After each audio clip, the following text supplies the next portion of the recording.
हर महीने होगा 35,000 लीटर जीवामृत का छिड़काव। पौधों को नैसर्गिक खाद देने के लिए डोमरी में मिट्टी की उर्वरता व सिंचाई का पुख्ता इंतजाम। बंजर मिट्टी में अमृत घोल रही मियावाकी तकनीक, तालाब और ड्रिप का दोहरा सुरक्षा कवच। संवाददाता जमील अख्तर, वाराणसी। डोमरी सूजाबाद में विकसित हो रहे शहरी वन में अब केवल पौधों की संख्या ही नहीं, बल्कि उनकी वैज्ञानिक देखभाल और मिट्टी के अनूठे उपचार ने विशेषज्ञों का ध्यान खींचा है। यहां लगाए गए 2.51 लाख पौधों को जीवित रखने और उन्हें जंगल की शक्ल देने के लिए जमीन की उर्वरता पर विशेष काम किया जा रहा है। आमतौर पर खराब मानी जाने वाली मिट्टी को उपजाऊ बनाने के लिए यहां मिट्टी रिपेयरिंग का बड़ा अभियान चलाया गया है, जिसमें 4 फीट गहरी खुदाई कर 100 टन कोकोपीट और 250 टन गाय के गोबर की खाद का वैज्ञानिक मिश्रण तैयार किया गया है। पौधों को नैसर्गिक खाद देने के लिए हर महीने 35,000 लीटर जीवामृत का छिड़काव किया जा रहा है। मियावाकी विशेषज्ञ विशाल श्रीवास्तव के अनुसार ये प्रक्रिया पहले 6 महीने तक निरंतर चलेगी और अगले 2 वर्षों तक अंतराल पर जारी रहेगी। जीवामृत मिट्टी में सूक्ष्मजीवों की संख्या बढ़ाता है, जिससे पौधों की जड़ें तेजी से गहराई पकड़ती हैं।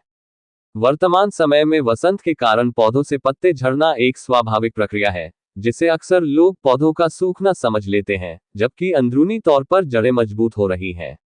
मार्च की गर्मी में पौधों की वृद्धि दर तेज करने के लिए यह पोषण और नमी का तालमेल सबसे महत्वपूर्ण भूमिका निभा रहा है। सिंचाई के मोर्चे पर इस प्रोजेक्ट को पूरी तरह वाटरप्रूफ बनाया गया है। गर्मियों में पानी की किल्लत से निपटने के लिए परिसर में ही 4 विशेष तालाब खोदे गए हैं, जो भूजल स्तर को बनाए रखने के साथ साथ आपातकालीन सिंचाई में मदद करेंगे। जल आपूर्ति के लिए 10 बोरवेल स्थापित किए गए हैं और पानी की एक एक बूंद का हिसाब रखने के लिए ड्रिप, टपक सिंचाई और स्प्रिंकलर सिस्टम दोनों को एक साथ अपनाया गया है। इससे न केवल पानी की बचत हो रही है, बल्कि पौधों की पत्तियों पर जमा होने वाली धूल भी साफ होती रहती है, जिससे उनकी प्रकाश संश्लेषण की प्रक्रिया बाधित नहीं होती। सुरक्षा के लिहाज से यहाँ 5 गार्ड्स की तैनाती की गई है और साथ ही पर्यावरण प्रेमियों के लिए एक विशेष योग स्थल भी तैयार किया गया है। राज नर्सरी के माध्यम से मध्य प्रदेश के कई शहरों में 10 लाख से अधिक पौधे लगा चुकी यह विशेषज्ञ टीम अब वाराणसी के इस हिस्से को ऑक्सीजन हब बनाने में जुटी है। स्थानीय जलवायु के अनुकूल जामुन, आंवला, नीम और अर्जुन जैसी 35 प्रजातियों का ये सघन वन आने वाले समय में काशी के पर्यावरण के लिए मील का पत्थर साबित होगा। मियावाकी एक प्रमाणित और सफल पद्धति है। पर्याप्त शोध पत्र इसके परिणामों की पुष्टि करते हैं। हम यहाँ केवल पेड़ नहीं लगा रहे, बल्कि एक ऐसा इकोसिस्टम बना रहे हैं जो आने वाली पीढ़ियों के लिए शुद्ध हवा का स्रोत बनेगा।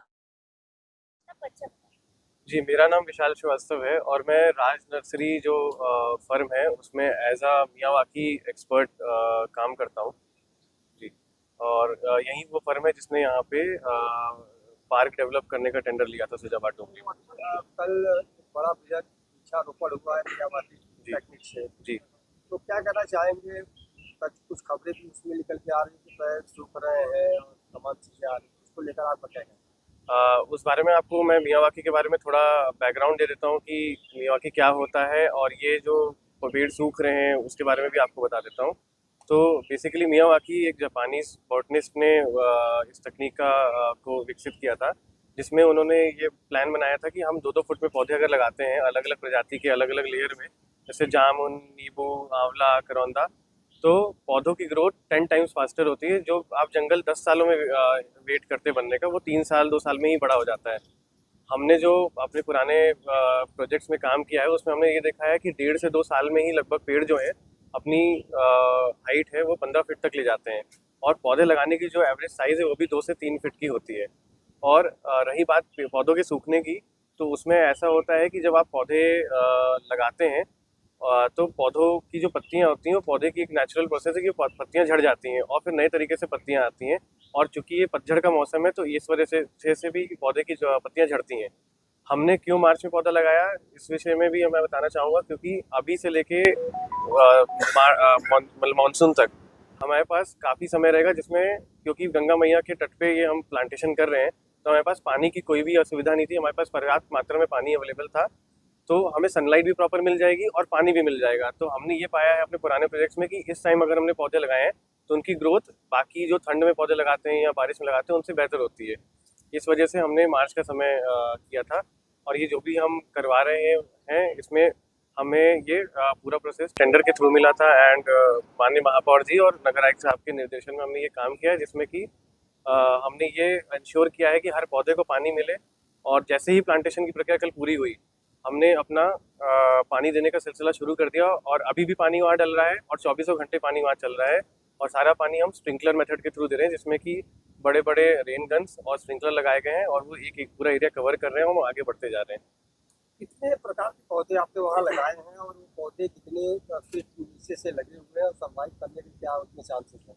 हमने जो पौधे लगाए हैं उसकी तैयारी हमने ऐसे की है कि हमने उसमें प्लाऊ, रोटावेटर, लेवलर और जेसीबी यूज़ करके 3 से 4 फीट तक उस मिट्टी को जीवामृत, वर्मी कंपोस्ट, गोबर की खाद और नीम खली और कोकोपीट को मिक्स करके तैयार किया है और उसमें 2-2 फीट के गड्ढे किए हैं। हमने 35 प्रजाति के पौधे लगाए हैं, उनमें से अर्जुन, नीम, मलाबार नीम, शीशम, अलग अलग वैरायटी के पौधे लगाए हैं, जिसमें कि अर्जुन ज़्यादा लगाए गए हैं सो दैट अर्जुन का जो हिस्ट्री है कि वो सबसे ज़्यादा पानी में सर्वाइव कर सकता है, इसलिए अर्जुन का हमने वैरायटी भी सबसे ज़्यादा लगाया है। 2,51,446 पौधों का रिकॉर्ड हमने बनाया है। कितने एरिया में? ये लगभग 25 एकड़ से ऊपर के एरिया में लगा है। ये क्या लगता है कि 2 सालों में, जैसे कि आपका कहना है, तो ये 2 सालों में जंगल के तौर पर आप उसे देख सकते हैं? जी, अगर 2 साल बाद हम यहाँ आके देखेंगे तो जो भी पौधे हैं वो लगभग 15 फीट की ऊंचाई से ऊपर होंगे। और हमारा ये भी मानना है कि जितने हम पौधे लगाते हैं उसमें 10% पौधे प्लस ही होते हैं, क्योंकि पॉलिनेशन होता है और अलग अलग प्रोसेस होता है। और क्योंकि जंगल इतने सघन होता है कि ये खाद भी खुद ही बनाता है, जो कि सबसे अच्छी विशेषज्ञता है कि हमको खाद इसमें दोबारा नहीं डालना, ये जंगल खुद ही अपने आप को खाद तैयार करके दे देता है। एक बड़ा सवाल ये है कि पौधे उनके पास में 1.5 से 2 फीट के दूरी पे लगाए गए हैं, तो क्या इसको लेकर पौधों में कुछ ऐसी दिक्कतें नहीं आएंगी कहते जिससे हैं ना उनके कि बड़े-बड़े पौधे होंगे, जगह भी डिस्टेंस चाहिए में लगता रहेगा। है? मोस्टली देखा जाता है कि पौधे 10 से 12 फीट या 15 फीट पे जी। देखा गया कि नजदीक तो पौधे इसका मैं आपको बताना चाहूँगा कि 3 लेयर में पौधा लगता है। जैसे अगर मैंने एक जामुन का पेड़ लगाया है तो मैं अगला पेड़ नींबू का, फिर अनार का, फिर सीताफल का, ऐसे पेड़ लगाऊंगा। इसमें होता ये है कि जैसे नींबू है, नींबू का पेड़ छोटा होता है, आम का पेड़ बड़ा होता है, बट आम के पेड़ को अपने तने को मजबूत करते हुए उतना एरिया लेने में कम से कम 25 से 30 साल लगते हैं। नींबू का पेड़ धीरे धीरे बड़ा होता है और एक बुश बनाता है और उसकी लाइफ ही 25 से 30 साल, 35 साल, 40 साल इतनी होती है। तो जब तक आम का पेड़ 40 साल की अपनी मोटाई पे और तने को मजबूत करता है, तब तक उसको स्पेस मिल जाता है नींबू के पेड़ की जगह पे कि वो अपने आप को ग्रो कर सके। तो अंततः हमारा मतलब मियावाकी लगाने का ये है कि हमें जल्द से जल्द ज़्यादा मात्रा में ऑक्सीजन मिले, जो कि यहाँ की एक सबसे बड़ी ज़रूरत है। इसलिए हम पास में लगाते हैं और ग्रोथ अच्छी होती है और सनलाइट का कंपटीशन होता है सारे पेड़ों में और उनके रूट्स में भी अच्छा ग्रोथ होता है। इससे पहले कहाँ पे आपने ये तरीका? इससे पहले हमने मध्य प्रदेश के लगभग सभी जिलों में एक एक वन बनाया है। स्वार्धिक हमने ओमकारेश्वर, खंडवा, ग्वालियर, इंदौर में भी हमने नगर निगम के टेंडर के थ्रू हमने एक वन लास्ट ईयर बनाया है और रीवा में हमने ऐसा ही वन तैयार किया है। जबलपुर में भी हमने इसी प्रकार के वन तैयार किए हैं। एक संदेश क्या देना चाहेंगे लोगों को जो इस तरह के भ्रामक चीजें पर बता रहे हैं? मैं उनको कहना चाहूँगा कि वो सब्र रखें। अगले 2-3 हफ्तों में आप दोबारा उस जगह पे जाएं और पौधों की की क्वालिटी, ग्रोथ और वास्तविकता देखें।